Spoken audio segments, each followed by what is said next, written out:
वंदे पुरुषोत्तमम। गुरु की महिमा, गुरु की बड़ा महिमा है। जगत में गुरु की महिमा की गीत, महिमा की गाथा, महिमा की कथा अनेकों विद्वानों ने, अनेकों भक्तों ने बखान की है। गुरु दो शब्द से बना हुआ है, गु और रु। गु का अर्थ होता है अंधकार और रु का अर्थ होता है जो अंधकार को दूर करे, अर्थात प्रकाश। तो जो हमारे अंधकार से प्रकाश की ओर ले जाएं, वो गुरु होते हैं। हम लोग वेदों में, उपनिषदों में अनेकों जगह देखते हैं, बहुत से भजन भी सुनते हैं।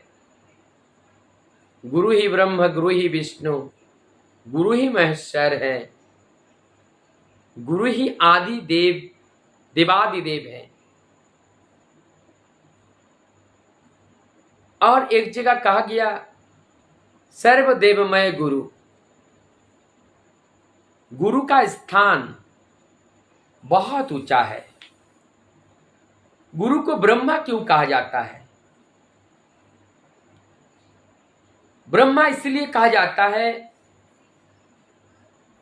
ब्रह्मा सृजन कार्यम प्रगति का पाठ है। इस जगत की सृजन करता है। सभी ब्रह्म से ही सृष्टि हुआ है। सब ब्रह्ममय है। जत्र जत्र नेत्र पड़े, तत्र तत्र कृष्ण स्फुरे। हर घट घट में, हर कण कण में,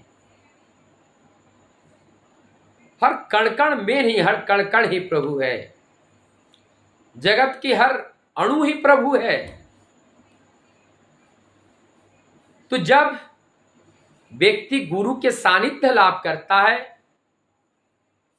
तो उनकी इस जीवन में अंधकार दूर होने लगता है और ज्ञान प्रवेश करने लगता है। अर्थात एक नया जीवन का शुरुआत होता है, जन्म होता है और एक गुरु के द्वारा होता है। और इस कार्य को ही ब्रह्म का कार्य है, इसलिए गुरु को ब्रह्म कहा गया है। विष्णु कहते हैं गुरु ही ब्रह्मा गुरु ही विष्णु, गुरु ही ब्रह्मा गुरु ही विष्णु और गुरु ही महेश्वर है। अभी विष्णु कैसे हुए? क्योंकि गुरु विष्णु इसलिए हैं कि वो अपने देख रेख में शिष्य को लालन पालन करके बड़ा बनाता है, आध्यात्मिक चेतन शक्ति को जगाता है। इसलिए गुरु विष्णु का भी रूप है। वो जो विष्णु का जो कर्तव्य है वो भी पूर्ण करते हैं, इसलिए गुरु विष्णु भी हैं। गुरु महेश्वर कैसे हुए? क्योंकि गुरु हमारे जीवन के अंदर जो अवगुण हैं, उस पाप के प्रति उनका नजरिया टेढ़ा रहता है। अर्थात गुरु चाहता है हमारे अंदर के अवगुण दूर हो, तो वो सारे अवगुण को हर लेते हैं। इसलिए वो हरणकारी हैं, इसलिए वो महेश्वर हैं। तो जब अब ये गुरु विष्णु और महेश्वर के रूप में उन्होंने हमारे अंदर सारे अवगुण को हरण कर लिया,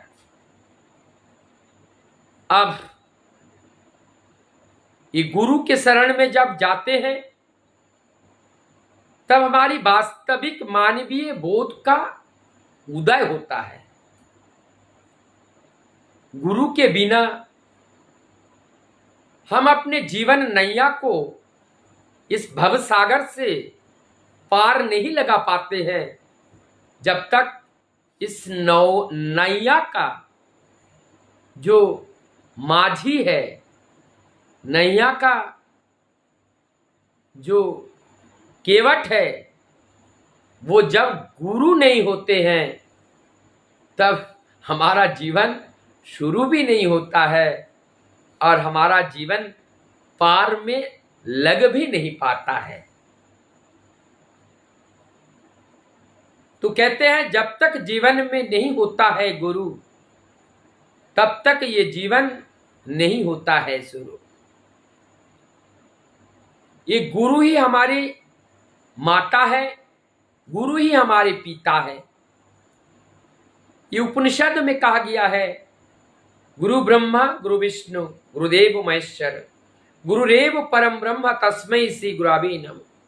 और इधर कहते हैं, हम लोग कह रहे हैं जननी जन्म भविष्य सर्ग दौपी गरियोशी, और दूसरी तरफ पिता को कह रहे हैं पिता सर्ग पिता धर्म पिता ही परमांग तपो पितरि पुण्य सर्व देव देव चरण नमः नमः। अब यह कहा जाता है तबमेव माता च पिता तबमेव बंधु च शाखा तबमेव विद्यम द्रवणम तबमेव सर्वमु देवो देवा। तो वही हमारे सब देव हैं, वो हमारे माता हैं, पिता है, गुरु हैं, हमारे वो भाई हैं, वो हमारे सब कुछ है। एवरीथिंग, गुरु हमारे एवरीथिंग है, मतलब वो पूर्ण ब्रह्म है और ब्रह्म से सबकी सृष्टि है। तो इस सृष्टि जगत के मूल कौन हुए? ब्रह्म हुए। तो गुरु ही सब कुछ है। और गुरु साक्षात परम ब्रह्म है, क्योंकि वो रक्त मांस संकलित देह धारण करके इस धरा पर आते हैं, इसलिए वो परम ब्रह्म है। वो निराकार सत्ता साकार रूप के अंदर आकर प्रवेश करते हैं। और ये जो गुरु होते हैं, जो सदगुरु, बचने बढ़ने का पथ दिखाने वाला, आचरण करके दिखाते हैं, और ये स्वयं जगत की रचना करते हैं, इस माया जगत की। और इस माया जगत के अंदर जिस गुण को भर देते हैं, हमारे प्रभु उस त्रिगुण से रहित होते हैं। यह है उनकी लीला, यह है उनकी परंपरा। लीला अपरंपार है कि उस त्रिगुण से वो रहित होते हैं, इसलिए माया जगत में वो फंसते नहीं हैं। वो माया जगत के बाहर है, वो मायातीत है, वो मायातीत है, वो त्रिगुण रहित है, अर्थात इस माया जाल से वो परे है। तो जो माया का सृष्टि करे और माया का परे, कितना बड़ा रहस्य है। तो हम जैसे कमल के फूल पानी में खिलता है, पत्ता पानी के ऊपर तैरता है, लेकिन पानी का एक बूंद उसके ऊपर ठहरता नहीं है। इसी प्रकार की घुइया का पत्ता, उसके ऊपर भी पानी नहीं ठहरता है। पानी में उगता है लेकिन पानी नहीं ठहरता है। इसी प्रकार से हम माया जगत में रहेंगे, लेकिन माया के साथ अटैच्ड नहीं होंगे, आसक्त नहीं होंगे। यदि हम आसक्त नहीं होते हैं तो ये माया हमें प्रभावित नहीं कर पाते हैं। यही गुरु बताते हैं, यही गुरु ज्ञान है कि यहाँ रहना है, लेकिन इसमें फंसना नहीं है, अटैच्ड नहीं होना है, आसक्त नहीं होना है। भौतिक जगत से अगर आसक्त हो जाए परिणाम दुखद होगा, लेकिन अगर नित्य वस्तु से आसक्त हो जाए परिणाम सुखद होगा।